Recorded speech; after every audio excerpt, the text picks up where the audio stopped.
नमस्कार, मैं हूं नीलू।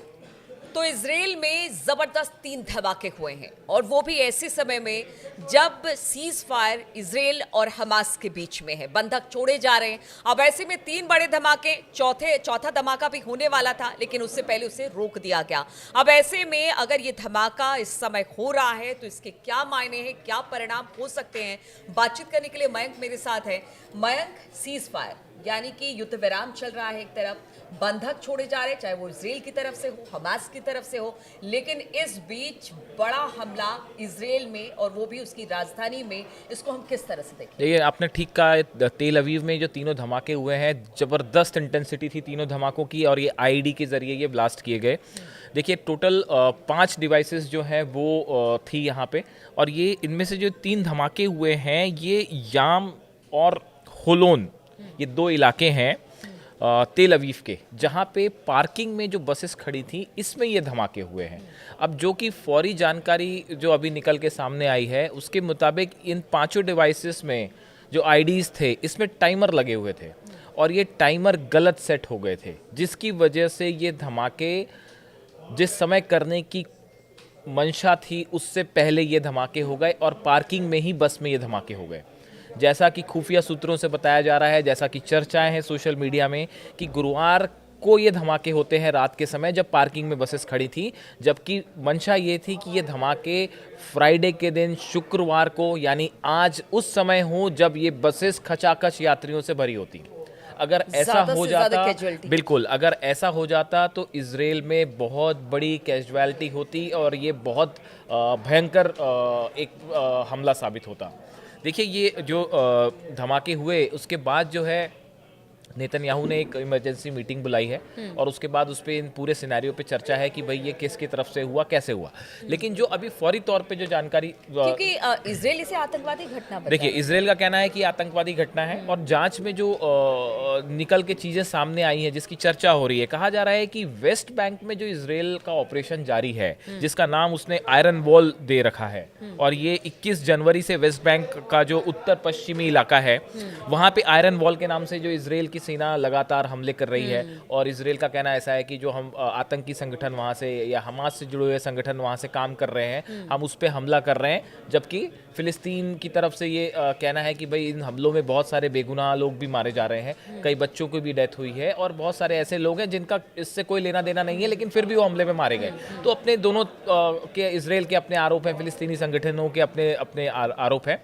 लेकिन अभी ये जो बात निकल के सामने आ रही है उसमें एक इंटरेस्टिंग जो बात है वो ये है कि वेस्ट बैंक के उत्तरी शहर जो है उसका तुल्कारेम, यहाँ पे जो अल कासिम ब्रिगेड है जो हमास से जुड़ा हुआ संगठन है, इसने एक सोशल मीडिया पर एक पोस्ट किया है।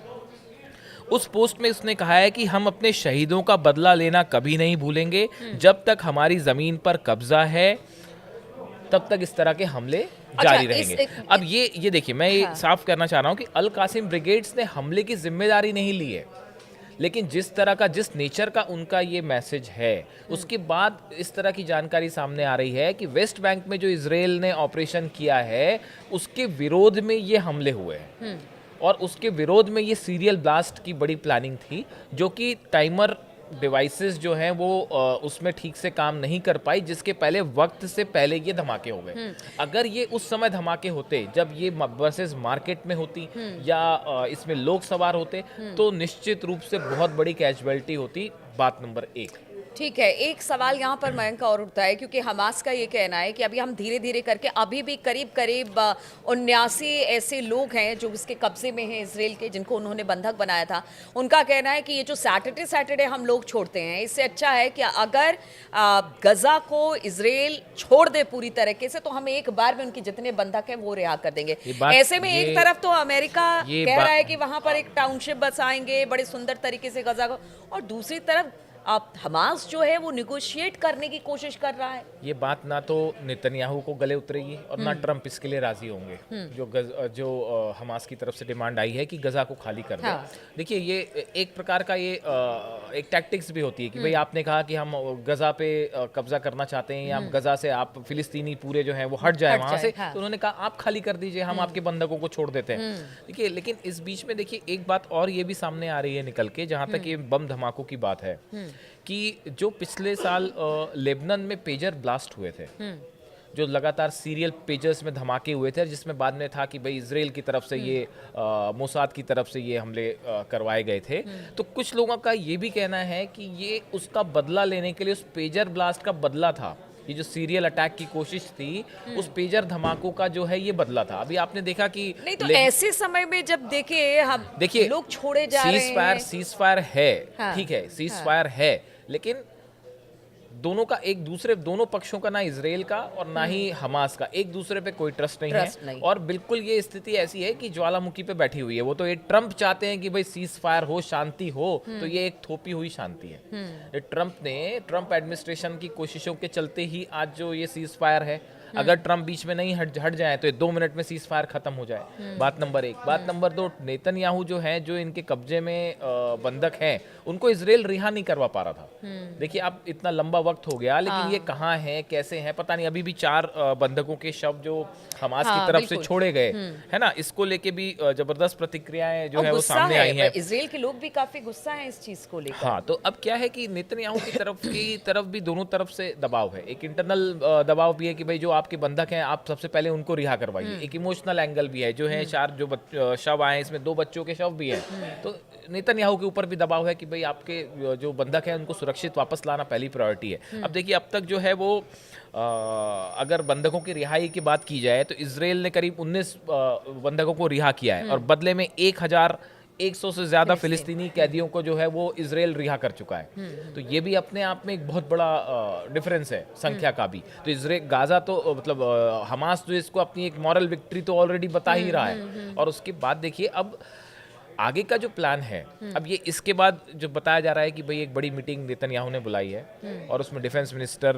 भी शामिल होंगे, और जितने खुफिया एजेंसीज के चीफ हैं वो सब शामिल होंगे। और उसके बाद वेस्ट बैंक में एक बड़ा एक्शन फिर से हो सकता है, और हो सकता है कि इजराइल की एयर स्ट्राइक आज रात को ही आपको देखने को मिल जाए वेस्ट बैंक में। देखिए ये इनका कहना है, नेतन्याहू ने कहा है कि भाई अगर ये आतंकी हमला है जो नेतन्याहू कह रहे हैं, और इसमें वेस्ट बैंक के कुछ आतंकी संगठन जो हैं, जो वो उनको आतंकी संगठन कहते हैं, वो उनका हाथ है। और नेतन्याहू, फिर आपको पता ही है कि एक बड़ा कारण मिल गया है नेतन्याहू को, तो निश्चित रूप से वेस्ट बैंक में एक बार फिर से जबरदस्त हमले होने तय हैं। लेकिन इस पूरे धमाके का क्या सीज फायर पे कोई असर होगा? क्या बंधक जिस तरह से छोड़े जा रहे हैं, ये प्रोसेस इसी तरह से चलता रहेगा? ट्रम्प का जो प्लान है कि फिलिस्तीनी गाजा छोड़ दें, देखिए अगर हम ये भी मान लेते हैं कि ये बंधकों की रिहाई पूरी कंप्लीट हो गई, यही बात मैं आपसे पूछना चाह रही थी कि देखिए अब चर्चा खत्म होने वाली है, लेकिन अगर बंधकों की रिहाई हो जाती है उसके बाद क्या? हाँ, उसके बाद सवाल सबके मन में यही है कि फिर उसके बाद क्या होगा, कितने दिनों तक रोक सकेंगे? उसके बाद स्थिति ये है कि आपका पूरा गजा जो है वो अनस्टेबल है, लेबनान जो है वो अनस्टेबल है, आपको अपनी फोर्सेस वहां से वापस बुलानी पड़ी है।